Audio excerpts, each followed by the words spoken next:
World happiness report 2023 release అయింది. దీన్ని United nations organisation వాళ్ళ సస్టైనబుల్ డెవలప్మెంట్ సొల్యూషన్ నెట్వర్క్స్ వాళ్ళు రిలీజ్ చేస్తారు.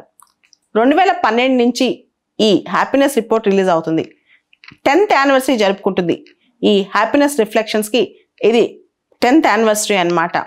సో దీనికి సంబంధించి చాలా డేటానే రిలీజ్ అయింది. ముఖ్యంగా హ్యాపీనెస్లో టాప్ ఉన్న దేశాలు జనరల్గా స్కాండినేవియన్ దేశాలు ఉంటాయి. ఫిన్లాండ్, డెన్మార్క్, తర్వాత స్విట్జర్లాండ్, ఐస్లాండ్, నెదర్లాండ్స్, నార్వే. ఈ దేశాలన్నీ కూడా టాప్ 6 దేశాలు హ్యాపీనెస్లో.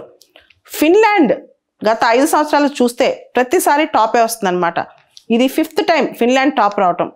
అదేవిధంగా ఇది రష్యా కానీ ఇతర దేశాలు చూసుకుంటే రష్యాలో హ్యాపీనెస్ కాస్త తగ్గిందంట వార్ వల్ల. Afghanistan worst performer 146th rank, UAE 25th rank, Bangladesh 99th rank, Pakistan 103rd rank, Sri Lanka 123rd rank. ఇలా చాలా దేశాలకు సంబంధించిన డేటా రిలీజ్ అయింది. భారతదేశాన్ని ఏ ర్యాంక్ అని ఆలోచిస్తున్నారా? 136th rank. అంటే మన దేశంలో హ్యాపీనెస్ లేదా? సో ఆ డిస్కషన్ తర్వాత చేసుకుంటే ఈ మొత్తం హ్యాపీనెస్ రిపోర్ట్ సంబంధించి దేని చూసి ఈ రిపోర్ట్ తయారు చేస్తారు? దీనిలో 2 అంశాలు బేసిక్గా ఉంటాయి. Happiness or life evaluation, opinion సర్వేస్తో హ్యాపీనెస్ ఆర్ లైఫ్ ఎవాల్యుయేషన్ అదొకటి.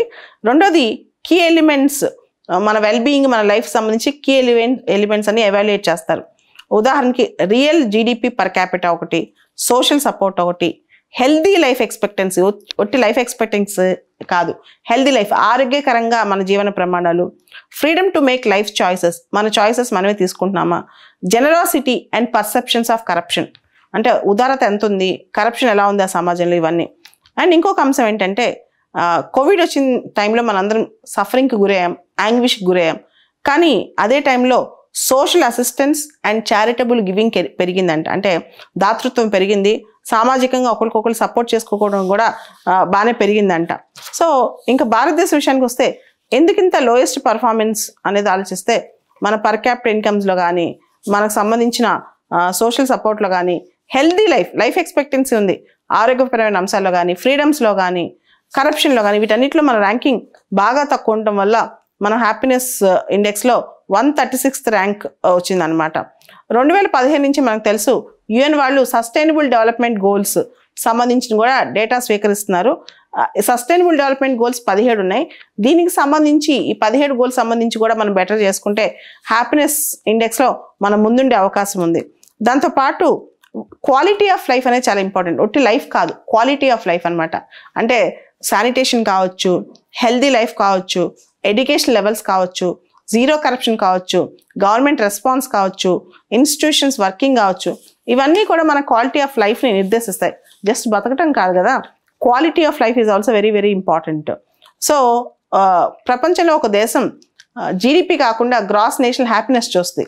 అంటే ఆ దేశంలో అందరూ హ్యాపీనెస్ ఉన్నట్టు కాదు, అక్కడ జీడిపి చాలా తక్కువ ఉంటుంది కాబట్టి గ్రాస్ నేషనల్ హ్యాపీనెస్ చూస్తుంది అనమాట. అదే దేశం అనుకుంటున్నారా? భూటాన్ అనమాట. సో దాని తర్వాత రష్యా హ్యాపీనెస్ ఇండెక్స్లో ర్యాంక్ బాగా తగ్గింది ఈసారి. ఇంతకుముందు బెటర్గా ఉండేది, ఈసారి రష్యా ర్యాంక్ అనమాట. సో రష్యా ఈ మధ్య ర్యాంక్ తగ్గడానికి కారణము యుక్రెయిన్ వారు, రష్యాలో అనిశ్చితి, ఇదంతా. ఈసారి హ్యాపీనెస్ ఇండెక్స్లో రష్యా ర్యాంక్ 74. కానీ ఇండియా పరిస్థితి మాత్రం ఇంకా దారుణంగా ఉంది, 136th ర్యాంక్. మనం హ్యాపీనెస్ ఎలా ప్రమోట్ చేసుకోవాలో ఒక్కసారి ఆలోచించుకోవాలి. హ్యాపీనెస్ అంటే ఎంజాయ్మెంట్, సినిమాలు చూడటం కాదు. హ్యాపీనెస్ అంటే ద క్వాలిటీ ఆఫ్ లైఫ్ అని అర్థం. సో ఇండియాలో క్వాలిటీ ఆఫ్ లైఫ్ని ఎలా పెంపొందించుకోవాలో, క్వాలిటీ ఆఫ్ లైఫ్ అంటే అది ఆరోగ్యకరం కావచ్చు, లేకపోతే పరిశుభ్రత కావచ్చు, లేకపోతే విద్య కావచ్చు, లేకపోతే మంచి ఎన్విరాన్మెంట్ కావచ్చు, కరప్షన్ ఫ్రీ సొసైటీ కావచ్చు, సొసైటల్ రెస్పాన్స్ కావచ్చు, చారిటీ, జనరాసిటీ కావచ్చు, లైఫ్ చాయిసెస్ అండ్ ఫ్రీడమ్స్ కావచ్చు. ఇవన్నీ భారతదేశంలో పెరిగినప్పుడే మనం హ్యాపీగా ఉన్నట్లు లెక్క.